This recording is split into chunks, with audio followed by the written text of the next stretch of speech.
Hello students. So today we are going to discuss about the continuation topic of the district collector and the magistrate of Nallavaram.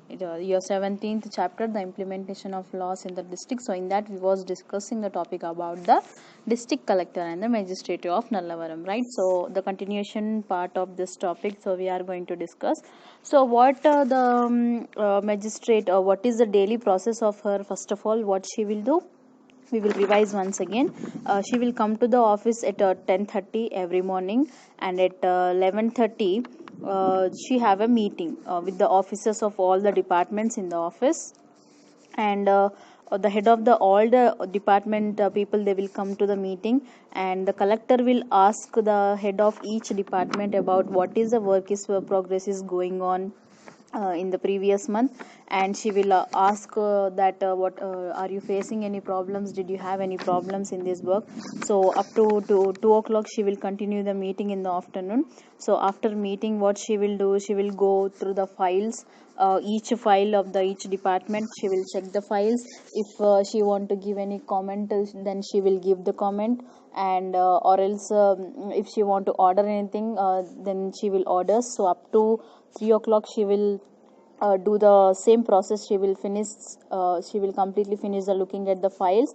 And after that, from 3 o'clock to 4:30 she will meet the people in the village. The people will come nearby the villages and say about their problems, what are the problems they are facing in their villages. So like that, from Mallepalli Mandal, one farmers are there, they have shared their issues, they have shared their problem to the collector. What is that, they have irrigation facilities, irrigation problems in their village, and their tanks were dry for the 2 years, and crops are also failed this year. So they wanted to know that they wanted to get the loans and repairing work of their tanks, how the neighboring countries got the repairing work. So same exactly, they also want that work to be done.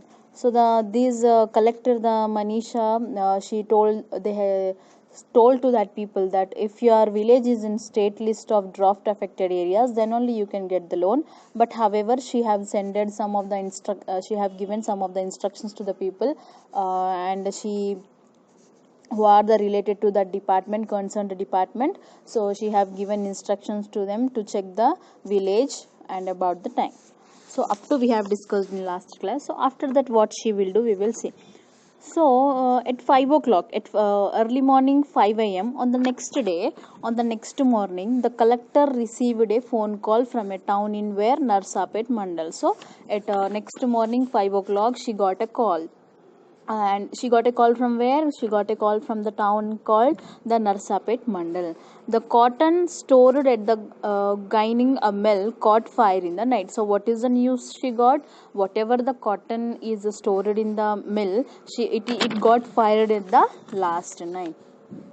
People were trying to put up the fire. So all the people who are there near that mill company and neighbors who are there, they are started trying to put out the fire. So the fire service are also, it is also already reached the area, and it was necessary to ensure that fire did not spread to the neighboring areas, isn't it? If the spread if the fire will spread to the neighboring areas, what will happen? The neighboring homes which are there, so it will be completely spoiling all the houses. So it is, they have to ensure that the fire should not spread to the neighboring areas. So this collector, the magistrate, the Manisha, what she have done, she have immediately came to the Narsapet Mandal.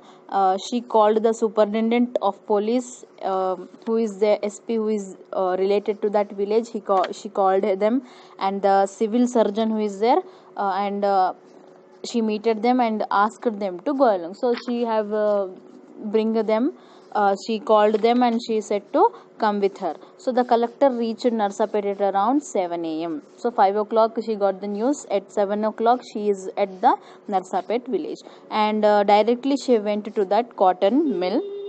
A lot of cotton, whatever the complete cotton is there in the mill, completely it has destroyed.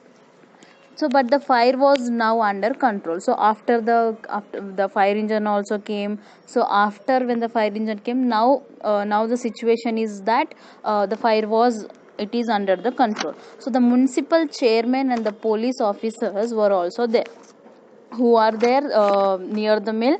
The municipal chairperson and the police officers in that village who are related to that village, they are there in the at that situation, present situation. So the collector asked them about the damage. So she is asking information that how much the damage it got, how much the cotton has been damaged. So she is asking.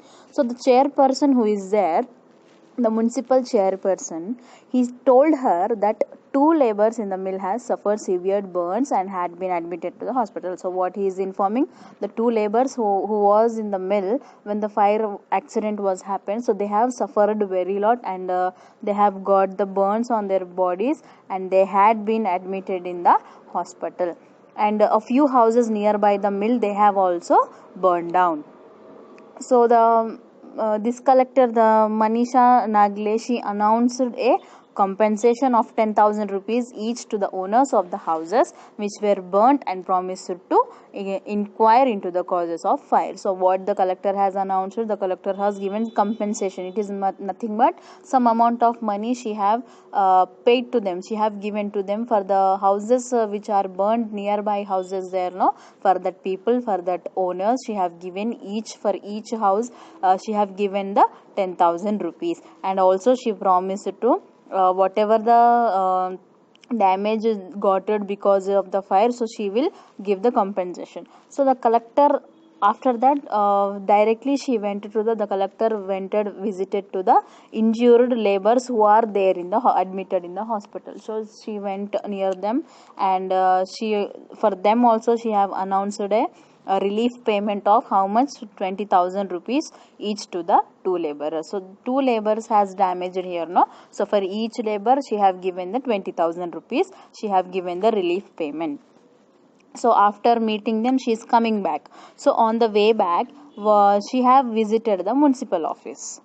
So it was pointed out that due to encroachment in many parts of the city, the fire engine arrived late. So what she have she got the information. So when she is coming back, she went to the municipal office, and she have searched everything, and she pointed out that because of the problems, some of the problems, the fire engine is not arriving at a time. She's the fire engine is arriving very lately when where the fire accidents has happened. So it is very risky. So the sidewalks and the roads were encouraged by shopkeepers, and many houses and other offices had illegally extended their boundary walls beyond the permitted limits. So this was leading to traffic jams in many parts of the town. So what, because the sidewalks, it means when we are walking on the road, the side footpaths completely they are filled with what, the shops only. And coming to roads, we see on the roads all the offices,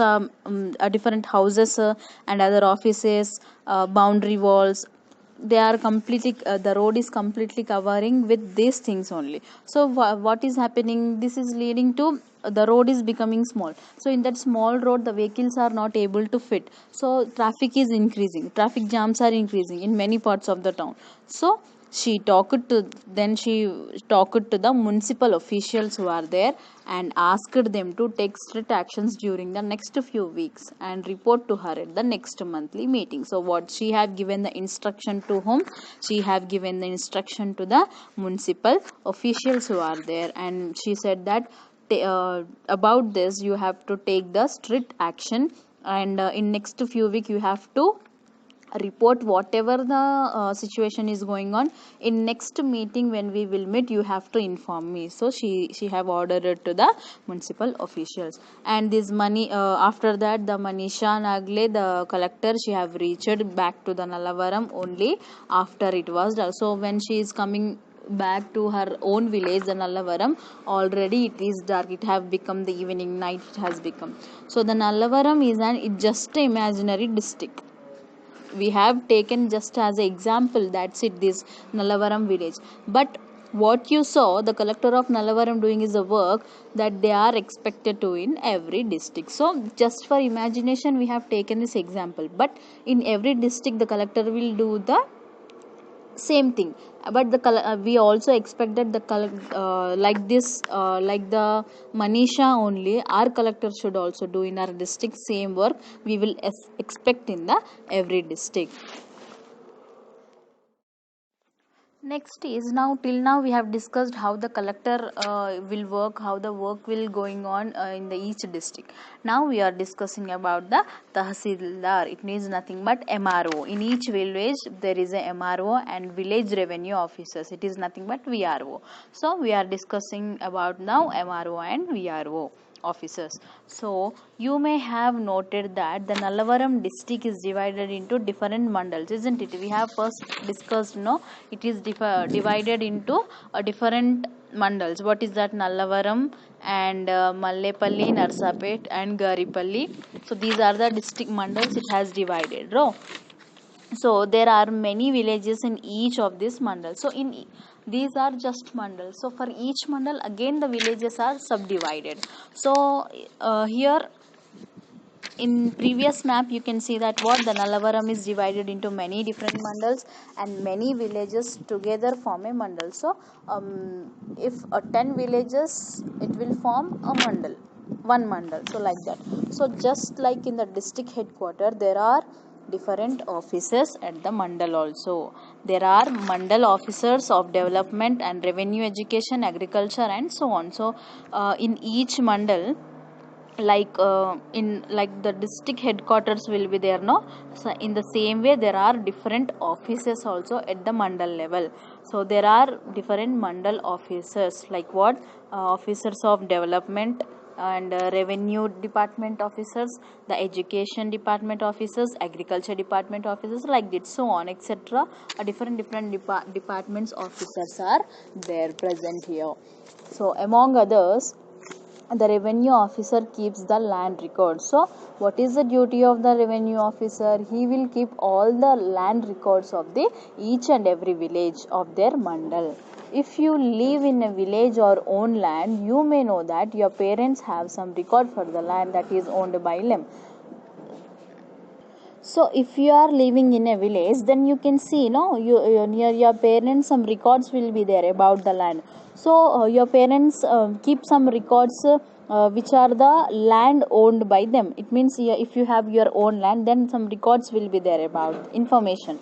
So land all over the country is measured and this information is kept in these offices. So overall completely for each mandal, each village, how much land is there, how much agricultural land is there, whose house belongs to whose land. So everything information, it is completely there in the kept in the revenue offices. It is related to the revenue department, and they also have maps of the land showing land owned by different people. So these people, this department have what it have maps also about the each land which is owned by their owners, and also about the different people, and showing crops, agricultural crops are there. So this much of land, this much acres of land belongs to whose, it is on whose name. So and coming to tanks, drainages, wells, neighboring plots, roads, hill rocks and so on, etc. Complete information about the land,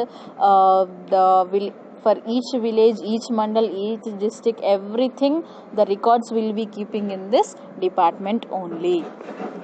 These documents will become extremely useful. So why they are keeping all these records? Because when somebody wants to if for example I have a land, then somebody wants to take my land, so these records will help very extremely, it will be useful at that time. So if there is any dispute between the boundaries of land, if there any issue, some peoples have very issues between the lands that near the boundaries, that this long belongs to me and this long, so they have issues there. So at that time it will be useful. At that time these two individuals, the maps and written documents will be very useful to settle that issue there.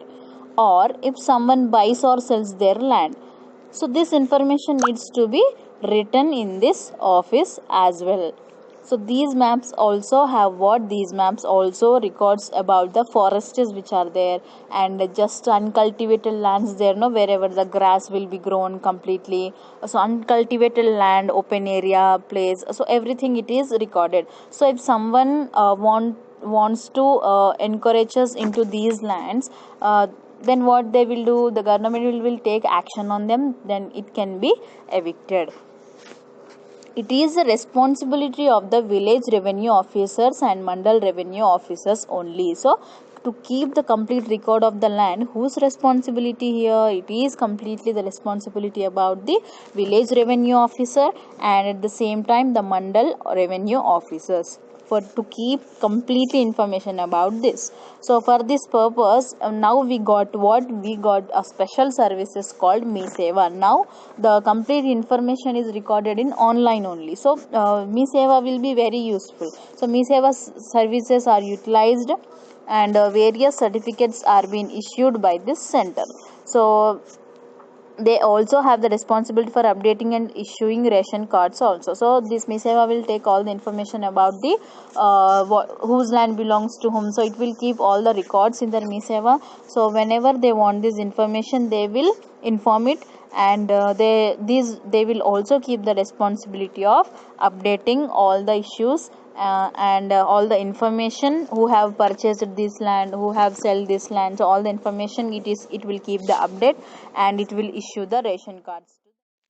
Next is how laws are implemented. How these laws, we are talking about laws, so how these are implemented in every district and in every mandal. So to understand this, first of all we need to understand what is actual law. So in the previous chapters we have seen that we have read about the significance of groundwater and how it has historically been important in our agriculture development. So in previous chapters we got about the agriculture, so how the groundwater inside the land, the groundwater, how it is very important to the agriculture development. So we also have what? The rivers and forest areas. No. So now till now today we find that in many parts of our Telangana, if you see, there will be the bore wells are dug up to how much feet?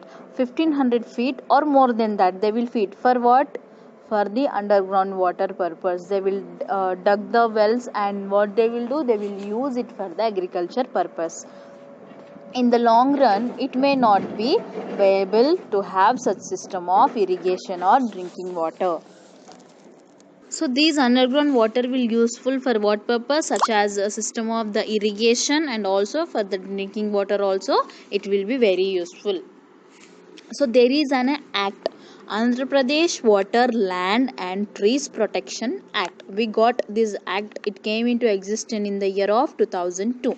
So what is this act about? So what is the importance of this act? Why they have implemented this law, this act, we will discuss now. So it is very important to protect these resources for the benefit and survival of the next generation. So what are the natural resources we are getting? First of all, it is very important to save it, right, for the future generation, like resources like water, minerals, soil, all these are natural resources. So whatever the resources we are getting, we have to keep protect and keep it for the next generation. So in this connection, in this way, the government of Andhra Pradesh, it has enacted the Andhra Pradesh Water, Land and Trees Protection Act. It came in the year in 2002. So it is being implemented since when? The date of 19th 4th month 2002. So what are the futures of this law? We will see now. First of all, what is the future? The permission from the mandal revenue officer is essential to drill or dig new wells. What is the first condition about this act? First of all, whoever wants to dig the new wells in their agriculture, or else in their land, first of all they have to take the permission from the mandal revenue officers, MRO. Second point is specific depth and distance should be maintained between the wells to avoid unnecessary competition. What is the second rule here? They have to maintain the distance compulsory between what? Wells. So one well to another well, they have to maintain the distance compulsory to avoid the competition here. Next, coming to third point, what it is, the steps to prevent wastage of rainwater. So compulsory they have to take the steps to prevent the wastage. It means they should not waste the rainwater. They have to take some planning, they have to take some steps. And next is, the industrial units should have wastewater treatment plants, and the protection of drinking water also, they have to keep the protection for the drinking water. And in the regions they are affected by the groundwater, and sand quarrying from riverbeds is prohibited here. And next is the social forestry, what is there, it has to be taken up on the large scale. At last, what is, the cutting trees without permission is prohibited. If anybody try to cut, then they'll go to jail. When one tree is cut, then two slappings should be planted. If they are cutting one tree, then two plants they have to plant there. So this is the rule. These are the features which are present in this Andhra Pradesh Water, Land and Tree Protection Act in the year of 2002.